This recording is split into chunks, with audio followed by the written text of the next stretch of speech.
Esse é o segundo vídeo falando sobre questões relacionadas ao livro Zeloto. No outro apresentei algumas bibliografias que tratam de assuntos semelhantes ou o contexto judaico. Nesse eu gostaria de apresentar alguns livros que refutam a teoria dele, né? Pelo menos em parte. São alguns livros. Primeiro, esse daqui vai falar sobre talvez um dos melhores livros sobre o Novo Testamento. Para mim, enquanto do Eric Mohofer, ele vai ser um livro sobre introdução. Esse daqui é sobre os estudos. Para mim, é um dos melhores publicados em língua portuguesa, se não o melhor, né? Para mim, é o melhor publicado em língua portuguesa sobre estudos, temas sobre o Novo Testamento. Tem esse livro que ele, se você for ler ou de reza, for cristão, ou se não for também, é interessante que você leia esse livro juntamente, porque ele vai ter algumas questões que vai ser respondidas, questões levantadas. Primeiro, que é o histórico, o primeiro capítulo, só 3 questões, né? A primeira pergunta é: o Novo Testamento é historicamente confiável? Então ele vai fazer essa abordagem. O que Aslan vai dizer que não, né? Então ele vai ter aqui uma outra visão. Uma outra questão também que está muito aplicada ao livro do Aslan Paulo foi o verdadeiro fundador do cristianismo, porque Aslan aqui vai defender que Paulo pregou contra Jesus. Aliás, Paulo se dizia Messias, aqui no segundo Aslan, né? E uma questão prática, né? Não está tão relacionada, mas como o cristão deve aplicar o Novo Testamento à vida. Então esse vai ser excelente. Um livro esse do Bock, Os Evangelhos Perdidos. Então é um livro excelente do Bock, que ele vai trabalhar sobre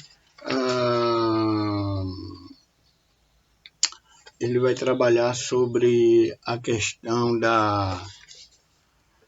dos textos, né, diversos que tem do cristianismo, e vai trabalhar de uma forma bastante contundente e precisa. O Jesus Fabricado, do Craig Evans, dos poucos livros publicados, editados aqui no Brasil. Craig Evans também ele vai trabalhar uma erudição, vai avaliar diversos argumentos, apesar de ser 10 anos antes do Reza Aslan. Ele é um livro que ele vai ter, na realidade foi publicado originalmente em 2006 e no Brasil em 2009.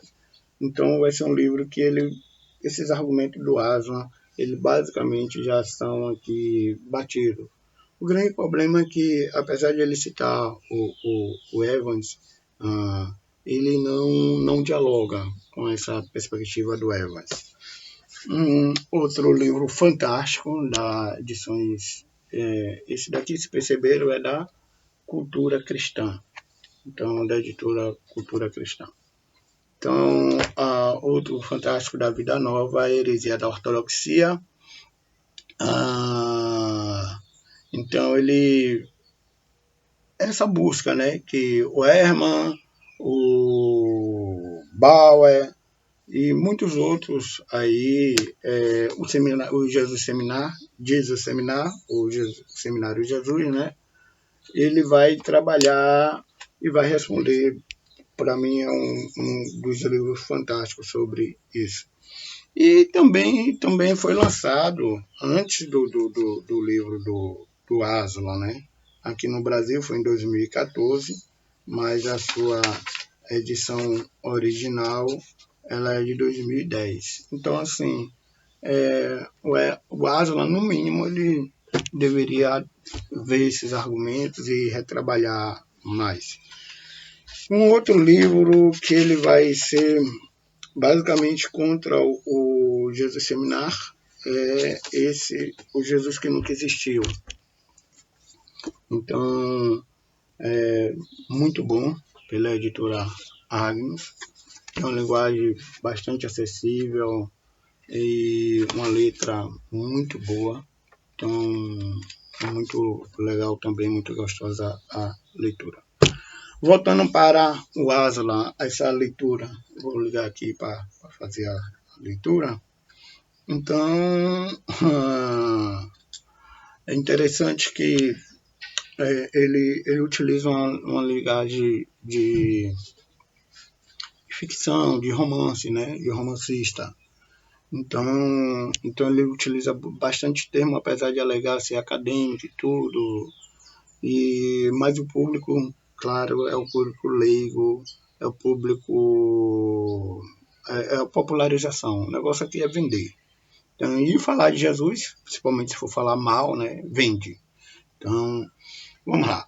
Então, na introdução, página 16, ele diz que é um milagre que saibamos alguma coisa sobre um homem chamado Jesus de Nazaré.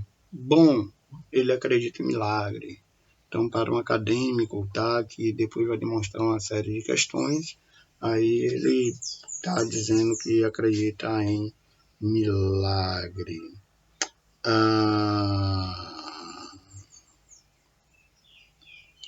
Então, ele vai citar aqui uma das primeiras aqui, questões negativas, talvez falhas, né, para quem se diz acadêmico. Apesar do livro ter notas, essas notas elas não são correspondidas por número, não é classificada com a BNT, mas tem notas gerais no final sobre o assunto. Muito conveniente, porque ele pode dizer o que quiser lá e não tem aquela ligação, aquele texto, então não tem assim praticamente uma referência direta. O que demonstra essa conveniência é que o argumento dele no livro é uma reescrita, ou é uma forma escrita criativa sobre o argumento de outros, especialmente sobre o argumento do John Mayer, que escreveu Um Judeu Marginal, que é um livro que foi publicado pela Imago aqui no Brasil, mas já está fora de edição aqui no Brasil.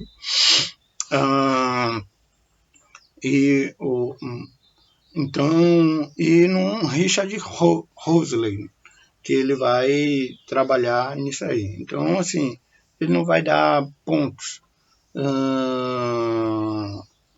amarrar o texto às notas. Por quê? Porque é simplesmente uma leitura popular, uma leitura mais palatável ao público geral do que esses homens outros fizeram. Então, para começar, né, ele diz que ele utiliza uma questão primeiro que ele cita Celso.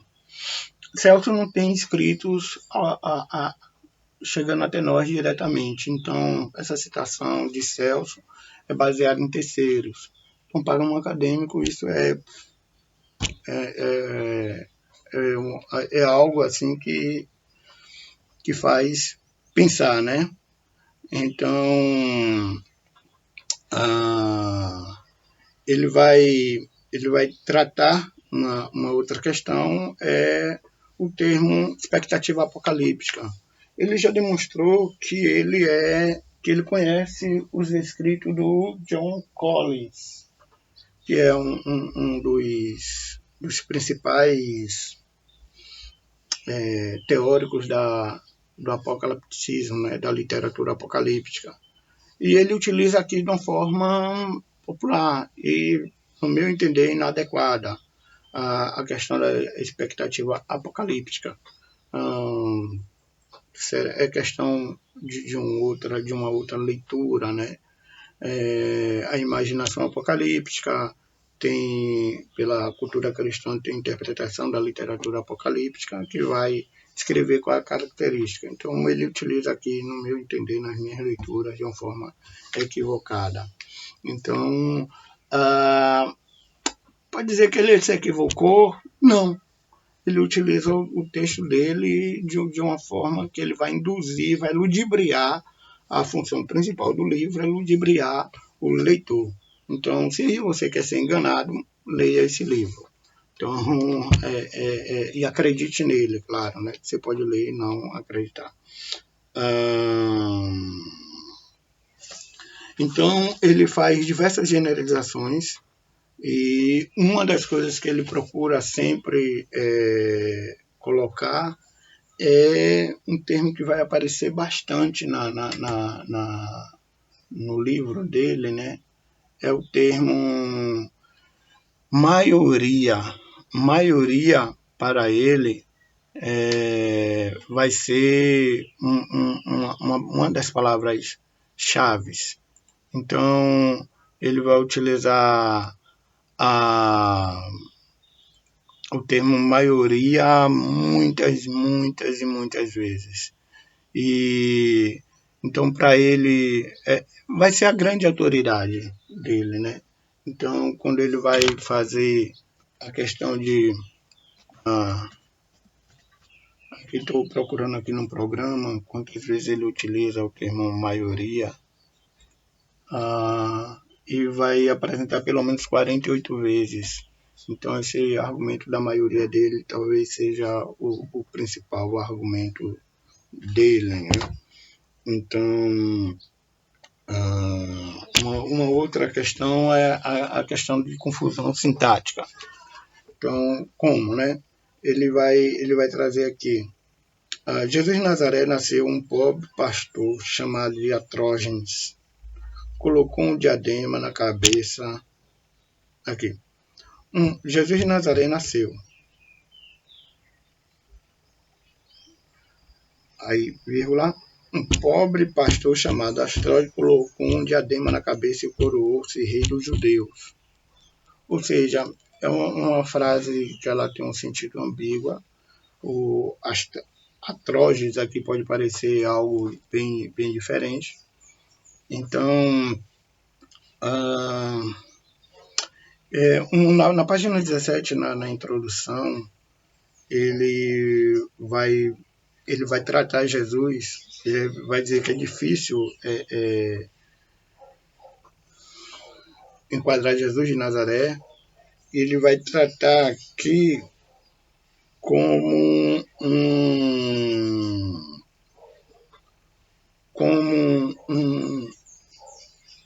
xenófobo, porque ele utiliza o texto de Mateus 15, 24, para dizer que eu fui enviado, aqui, palavras dele. Então, ele diz assim, página 17. Ele era um homem de contradições profundas, um dia pregando a mensagem de exclusão racial. E aqui ele vai traduzir de uma forma bem tendenciosa, né? Eu fui enviado apenas às ovelhas perdidas de Israel. Então, vai ser algo que essa tradução não é passível, apenas, não é excludente a tradução, né? O termo é e-me, se não, ou senão, como muitas outras versões traduzem, para ser apenas, teria que ser mono, em grego, né? O termo lá. Então, ele vai ser tendencioso. Ele também vai trazer aqui, né?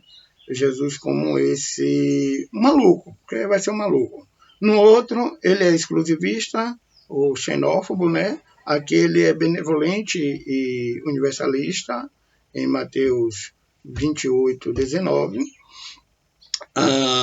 Às vezes é chamado por paz incondicional, bem-aventurados pacificadores, porque eles serão chamados filhos de Deus. Às vezes promovendo a violência. Se tu não tens uma espada, vai vender o teu manto e compra uma. Ou seja, ele desrespeita totalmente os contextos e coloca Jesus aqui, faz um retrato de um Jesus lunático. Por isso, o termo que descreve bem o livro é hipocrisia. Então, ele procura aqui fazer a chamada uma cortina de fumaça, deixar nublado para que ele possa argumentar aqui, né? Então, ele vai trazer, né? também sobre a questão sobre a citação de Flávio Joséfo, né? Ele, sobre festa e tudo, ele diz que a intenção de Joséfo é expressar escárnio.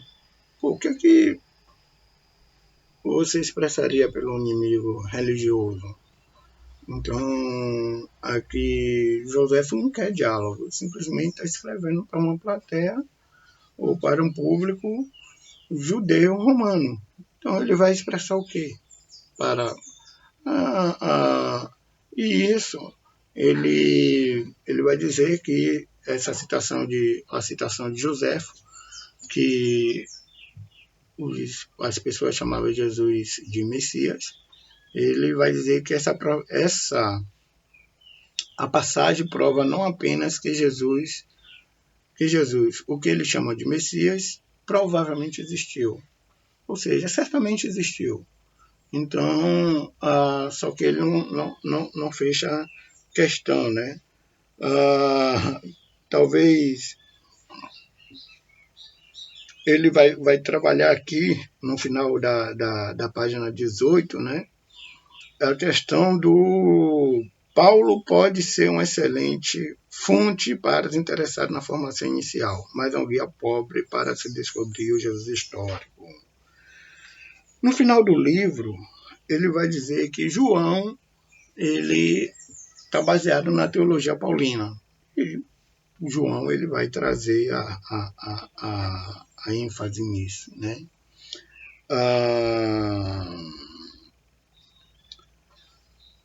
Então, Paulo, apesar de ele não ser a ênfase dele ser a questão da historicidade, a biografia de Jesus, ele vai trabalhar como um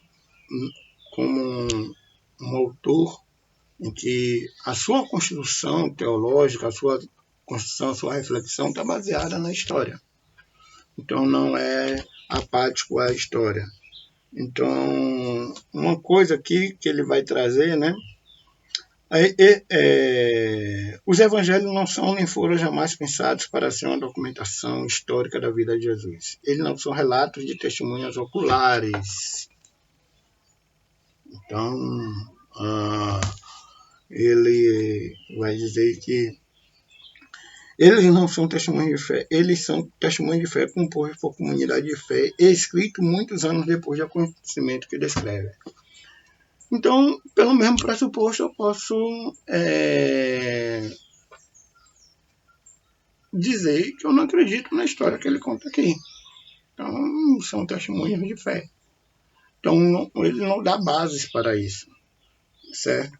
Então, ele vai trabalhar aqui a questão da teoria das duas fontes, que é mais aceita, tá? Que Marcos e João. Ele vai alegar, no final, que 2 décadas depois de Marcos, ou seja, entre 90 e 100 depois de Cristo, certo? Então, é uma data bastante recuada, porque qual a consequência de colocar Marcos e a leitura e os demais evangelhos para depois da década de 70. Marcos na década de 70 e Mateus e Lucas 90 e 100, né? A intenção é que você faz um lapso de pelo menos 30, 40 anos de história.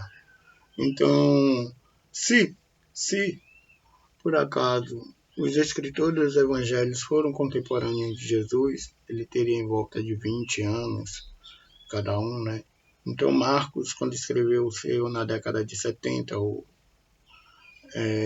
ele vai ter aí pelo menos 60 anos. Só que a expectativa de vida na época era 40, 45. Então, quando você coloca para 90, 100, que é o caso de Mateus, que seria um dos discípulos, então ele vai para a década aí de temos 60, 70 anos, mais 20, né? Então estaria com 80 anos, ou seja, dobra a expectativa de vida. Então é algo que vai dar fonte para um outro argumento, que é que esses livros foram produzidos não pelos autores que têm nome, né, que levam seu nome, mas ele vai dizer que foi feito por comunidades. Uma outra questão é que ele fala que Marcos, né, ele não trata sobre Jesus. Só que Marcos, logo de cara, ele já começa dizendo: Evangelho de Jesus Cristo, o Filho de Deus. Então, assim, ele já coloca o pé na porta o que Marcos é objetivo, é direto. Então, não, por mais que haja o argumento da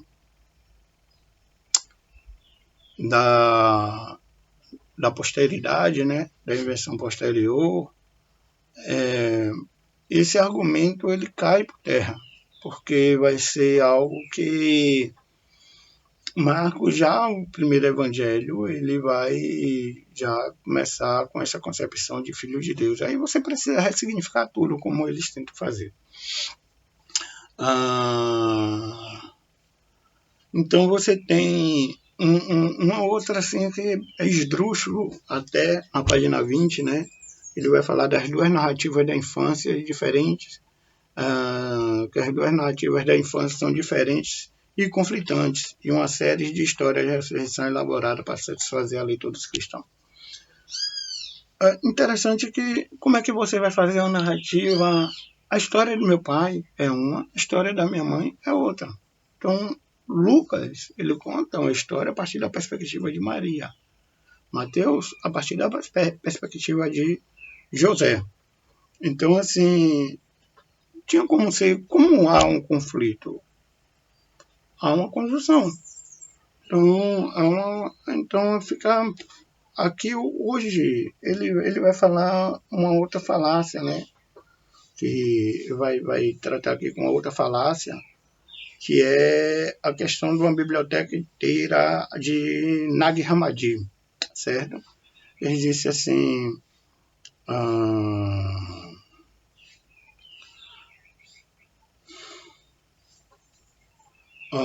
estes são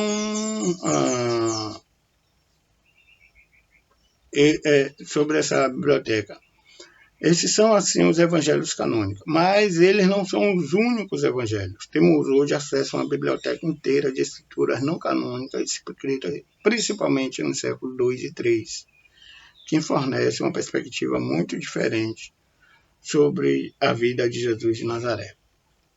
Independente do partido que você seja, você nunca, mas se você tiver uma ideologia política mais contundente, você vai ver o candidato do outro partido sempre de um aspecto diferente do que o partidário dele. Assim como você vai ver o partidário, o seu candidato do seu partido, de uma forma diferente que o outro vai ver.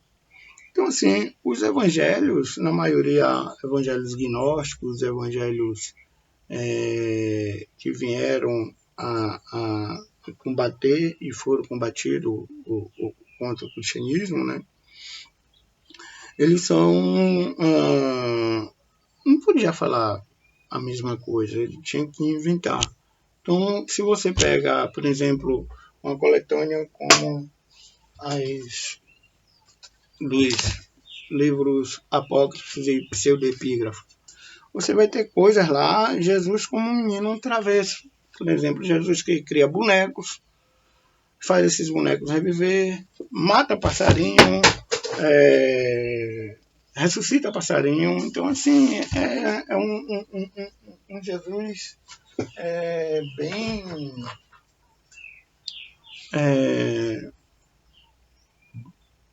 como poderia dizer, um Jesus bem diferente dos evangelhos, para usar um eufemismo, né? É um Jesus excêntrico, talvez seja o termo mais próximo, né? Aí ele vai dizer que esses livros são importantes na medida que demonstram a dramática divergência de opinião que existia sobre quem era Jesus. Então, um drama de divergência sobre quem era Jesus. Então, na patrística, você tem livros como esses que eles são dos pais apostólicos, essa coleção, né? Ele vai falar bastante sobre esse chamado, esses livros, esses opositores do cristianismo. Então, a oposição ao cristianismo não é de agora. Uma grande diferença é que, como diz um escritor, que não faz herege como se fazia antigamente. Pelo menos os hereges antigamente, ele realmente tinha dúvidas sinceras e defendia as suas ideias até a morte. Esses camaradas hoje não são mais assim. Então, uma outra... E aí vai ser uma série de outras questões, né? Que ele vai dizer que uma coleção antiga, bastante difundida de ditos, que os estudiosos têm denominado de quê? Essa coleção não foi difundida. Que vai ter que ser um outro momento. Mas vamos lá. As falácias do cidadão médio. Então, quando combinando os relatos sobre alguma coisa de Jesus, né? E as fontes romanas sabemos bastante. Graças aos romanos sabemos bastante. Um argumento que ele utiliza aqui é o argumento do cidadão médio e dessas fontes romanas. Primeiro que ele não cita uma fonte romana. Então, assim, como assim? Ele diz que está baseado no livro dele. Então, esse livro aqui, logo de cara, se ele não cita nenhuma fonte direta romana, que ele faz só ilações sobre alguns outros que fizeram, o pessoal da terceira busca fizeram. Ele vai pintar um retrato de Jesus baseado no que poderia ser chamado o engodo do cidadão médio, ou seja, alguém diz que todo cearense gosta de baião de dois. Isso pode ser verdade para a maioria, mas será? Por exemplo, Salvador é vendida aqui, a capital aqui da Bahia, né? É vendida como a cidade do carnaval, a cidade da alegria. Então, você cria isso, nem todo mundo curte carnaval. A Bahia Salvador tem mais de 3 milhões de habitantes. E no carnaval dá 2 milhões. Então, pelo menos um terço da população não vai. Pelo menos em questões quantitativas. Sabendo-se que tem muitos turistas. Salvador tem 1 milhão. Então, ou seja, só um terço da população de Salvador vai para o carnaval. Mas é vendida como essa figura. Então, é uma falácia que ele vai dizer aqui que, na verdade, Jesus que emerge desse exercício histórico, não vejo nenhum, né? Um revolucionário fervoroso, arrebatado, como todos os judeus da época foram. Todos os judeus da época foram. Ninguém trabalhava, ninguém comia, ninguém cuidava de casa, educação de filho, de nada. Todo mundo era fervoroso, arrebatado, certo? Ou seja, todo mundo era zelota, você não tinha mais fariseu, você não tinha mais herodiano, você não tinha saduceu, você não tinha nada. Ele está dizendo aqui que todos os judeus da época o foram. Pela agitação política e religiosa da Palestina do século I, certo? Então, é isso que ele diz. Então, aqui já dá para parar a leitura do livro, mas, como eu prometi, né? Vamos lá. Os 3 rebeldes numa colina coberta de cruzes, cada cruz com o corpo torturado e ensanguentado de um homem que ousou desafiar a vontade. Essa imagem por si só deveria lançar dúvidas sobre a interpretação dos evangelhos de Jesus como um homem de paz incondicional, quase totalmente isolado das convulsões políticas do seu tempo. Ora, nos evangelhos, Jesus nunca está isolado dessas convulsões políticas e religiosas. Então, Jesus, ele contesta, e a base disso é que todo o argumento do Aslan é baseado justamente nisso, num relato dos evangelhos. Ele não consegue ter em outro lugar. Então, assim, Jesus era um homem de paz? Sim, pregava paz, mas ele também pregava obediência à lei. É contraditório? É paradoxo? Não, porque a paz, ela seguia parâmetros. Então, a questão do buscar a paz, isso não quer dizer que você sempre ter paz significa que vai permitir a criminalidade ou que o outro pratique o mal. Então, assim, é algo assim muito imbecil da parte dele utilizar esse argumento.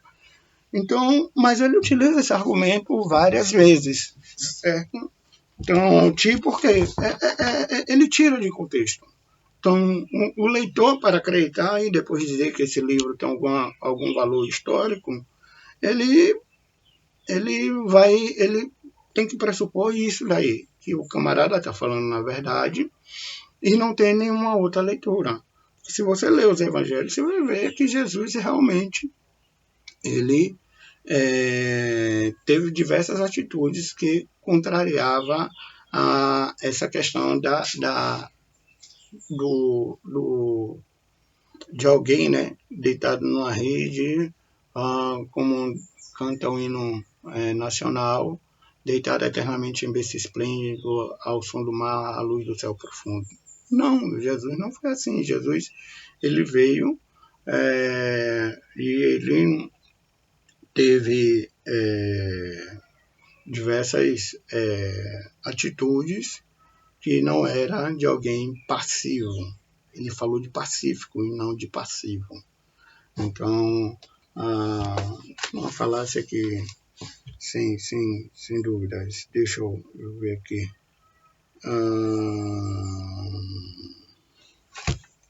Então, você tem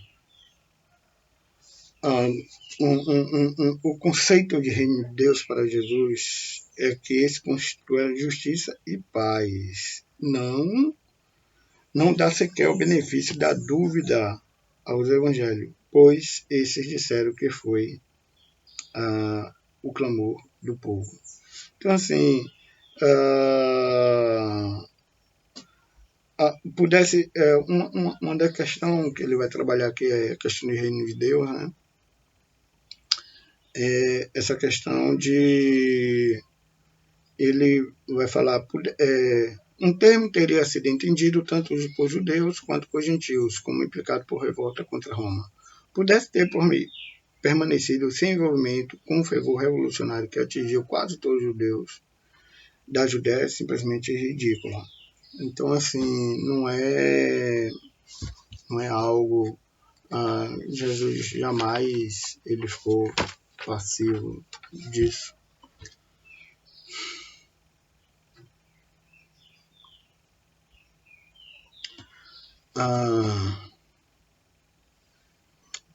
Uma outra falácia aqui na página 22, né? Nas últimas linhas, ele vai falar da revolta, faz um sumário da revolta do tempo, e ele vai dizer aqui, por exemplo, que a Torá, vou ler o parágrafo inteiro.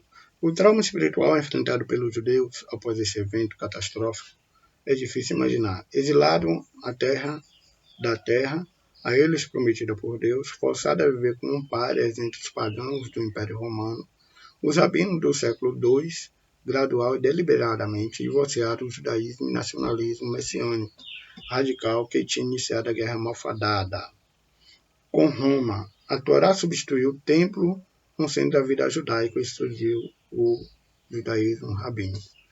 Uma coisa aqui é que, à primeira vista, seria um anacronismo, né? Então, ele tratar a questão de segundo século, o chamado judaísmo rabínico, o judaísmo do segundo templo, como outros autores preferem chamar, ele vai tratar de uma questão, vai pensar algo do segundo templo para o tempo de Jesus, o judaísmo rabínico, né? Ele vai trazer do segundo século para o tempo de Jesus. Qual a intenção dele? É pegar toda essa perspectiva e lançar como um pano de fundo. Só que, apesar de ele argumentar, né, que os evangelhos foram escritos tardiamente nessa época, do século II e tudo, no final do século I, a ideia é que ele lança uma figura anacrônica sobre Jesus. Jesus e os seus discípulos não eram do segundo tempo. Então, assim, mas no decorrer do livro ele vai deixar isso de uma forma mais clara. E aí ele vai trabalhar, né, no Jesus, paz e amor, certo? Então, em que ele vai dizer, né, que os evangelistas ele procura transformar Jesus de um nacionalista judeu revolucionário em líder espiritual pacífico, sem nenhum interesse por qualquer assunto terreno. Não, Jesus falou mais sobre dinheiro, sobre riquezas, do que sobre céu e inferno. Então, Jesus, ele tratava sobre isso. As parábolas de Jesus, ele era sobre a vida cotidiana, sobre questões do campo, sobre o real próximo. No discurso de Lucas, Jesus, quando ele é perguntado sobre diversas questões, como servir a Deus e tudo, Jesus ele não espiritualiza a questão. Jesus ele vai mostrar na vida prática. Então, assim, o Sermão da Montanha, em Mateus, Jesus vai ser prático. Ele, quando diz não adulterarás, então o camarada pegava isso, espiritualizava e trazia para a questão do ato sexual consumado, mas ele diz não. Se você olhar para a mulher com intenção impura, ou se desejar essa mulher, você já pecou, já cometeu adultério. Então, assim, ele vem a vida prática. Então, não é um Jesus apático aos interesses terrenos, como ele vai loucamente deturpar aqui, idiotamente deturpar. Então, então, esse era um Jesus que os romanos podiam aceitar. Ele, mesmo aceitando essa tradição, né, certo? Admite não somente advogar que os escritores do Novo Testamento do segundo século já haviam sido produzidos. Então, o que acontece? Esse Jesus que os romanos poderiam aceitar, né, ele já havia sido escrito. Então, quando vêm esses romanos,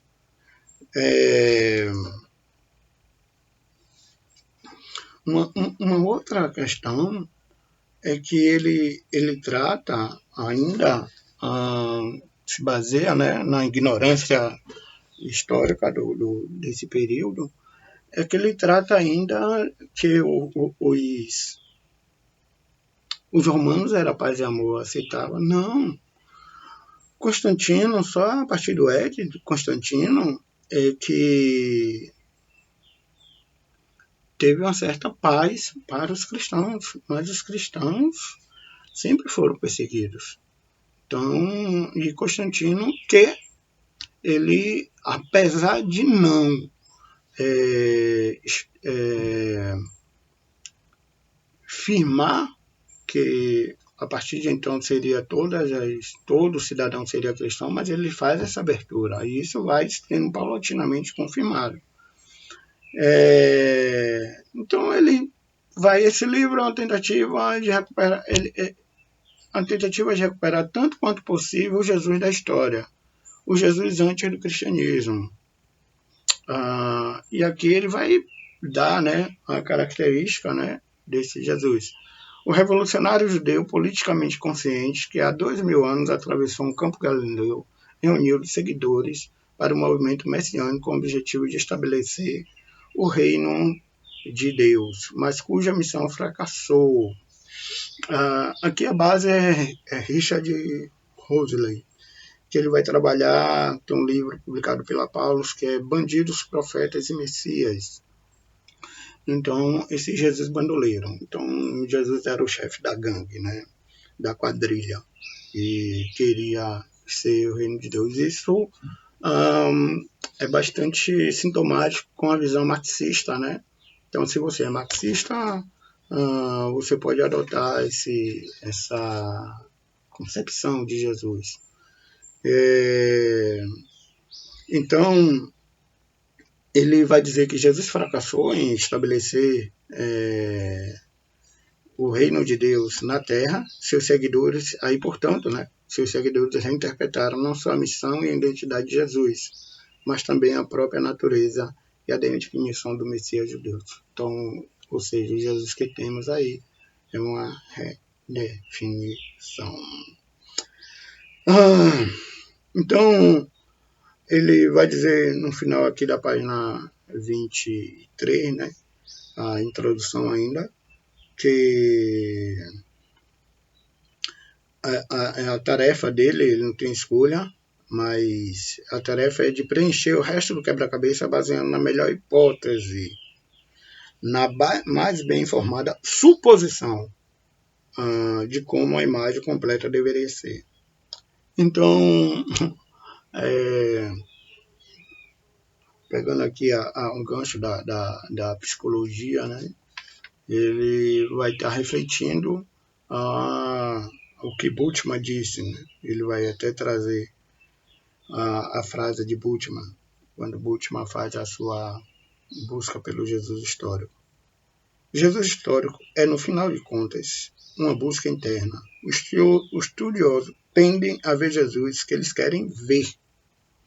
Muitas vezes ele vê a si próprio, seus próprios reflexos na imagem construída de Jesus. Então, se você não tem uma linha, uma ideologia marxista, provavelmente não seria esse Jesus que você veria aqui. Por fim, ele vai nos dizer assim, né? Ele vai dizer que essa suposição que ele alega ser a melhor e mais bem informada, arrogância que prepotência passou longe. Então, ele vai dizer que questiona nossas posições, aqui é uma questão de hipocrisia, demagogia, né? Ele vai dizer que vai questionar nossas posições mais básicas a respeito de Jesus. E aí vai alegar também que se expusermos as reivindicações dos evangelhos ao calor da análise histórica, podemos limpar as escrituras de seus floreios literários e teológicos e forjar uma imagem muito mais precisa de Jesus histórico. Então, audaciosa, porque já vai aí mais de 200 anos, ou aproximadamente 200 anos, aí, 2 séculos, de uma busca efetiva sobre o Jesus histórico. E ele, depois disso, ele quer realmente forjar essa imagem precisa. Certo que teve muitas descobertas, desde a segunda busca até a terceira, né? E ele vai tentar usufruir desse, mas de limpar. Então, e não é algo novo, não é algo singular essa questão, outros fizeram, como apresentei alguns livros em outro vídeo. De fato, ele vai continuar, né? se nos comprometermos em colocar firmemente Jesus firmemente dentro do contexto social, religioso e político da época em que ele viveu, uma época marcada por uma persistente revolta contra Roma, que iria transformar para sempre a fé e a prática do judaísmo, então, de certa forma, a sua biografia se escreve por si própria.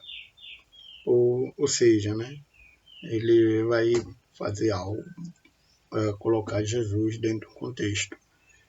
Aqui é uma evocação do mundo da ficção. Então, você teve Peter Pan, né, que ele só poderia voar na Terra do Nunca. Então, o Aslan, o Frodo, e por aí lá vai. Tem suas terras particulares, né?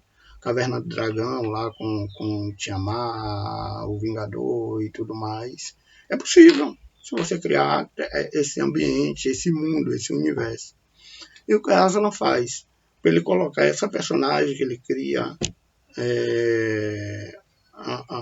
ele, na realidade ele não cria, ele procura ressignificar, né, essa personagem, esse Jesus de Nazaré. Ele cria um mundo que ele não condiz com a realidade. Primeiro que é um mundo uniforme. E você sabe que, qualquer um sabe que até para seu irmão, sua família, você tem diferenças tão gritantes que às vezes você parece mais parente de uma outra pessoa do que dos seus próprios parentes. Mas Aslan faz um contexto geral, ele vai colocar Jesus, vai fazer a terra do nunca nele, né? Vai fazer a terra de Nárnia, o mundo de Nárnia, e vai colocar Jesus nesse mundinho de Aslan. Vamos lá. Ele diz, né, que vai ser o único Jesus que vai acessar por meios históricos. Esse é o único Jesus que podemos acessar por meios históricos. Todo o resto é uma questão de fé. Aqui, mais uma vez, questão de arrogância, a prepotência não é o fraco dele, né? Na página 25, e isso é interessante, a página 25, que será usada posteriormente, né, a questão da datação, ele traz a cronologia, que vai até o concílio de Hippo Regius. Então, vai desde antes do século, porque ele vai fazer esse contexto, ele vai utilizar essas datas e vai até o concílio de Hippo. E ele, a partir de então, ele vai começar a sua criação do seu universo. Então, essa foi só a introdução.